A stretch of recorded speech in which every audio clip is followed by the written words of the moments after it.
The best thing you can do for yourself, as far as life is concerned, is to yearn and to cry for the voice of God. There are people who have escorted their friends, and till today, they've not brought up their matter in court. They are still in prison till today. They escorted somebody to go and buy Indomie and egg. While they were coming back, police say, enter motor. Till tomorrow, they are in motor. People are looking for them. The voice of God will tell you what to do, how to do it, where to do it, and with whom to do it. The Bible said, why Isaac was thinking and proposing in his heart to move with his family and go to Egypt, the Lord God said to him, don't go to Egypt. That there is hunger in the land, it does not mean that you start putting people under pressure. That I know that you have been in UK, you have been in Canada for long. If you can just do visa for me to come and meet you. There are people who left hunger in Nigeria and went to meet hunger in UK. They left hunger in Nigeria and met hunger in the US. Ladies and gentlemen, why he said, let me go to Egypt, God said to him,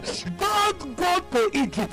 If you must win the battle for forward movement, if you must win the battle to go up in life, understand that the voice of God is a necessity. You can't do anything outside the voice of God. You can't do anything outside the voice of God. There are people who married wrongly because there was the absence of the voice of God. There are people who went to pay for a house where they are staying and they lost their lives and lost their business because of the absence of the voice of God. The voice of God comes to guide you in life. The question I want to ask you now, the business you are proposing to do, are you proposing to do it because you like it or because God told you to do it? Are you proposing to get married to that brother or get married to that sister because the person has money, because he's fine, because she's hot? Is that the reason why you want to marry her? If you take any decision outside the voice of God, there is always bound to be regret. So let every man's life be cultivated and be shaped by the voice of God. That is to say, go to the school your children will attend. Let God direct you. A lot of parents carried their children and they carried them to boarding school. Why did they carry them to boarding school? They carried them to boarding school, they said, because we don't want our children to disturb us anymore.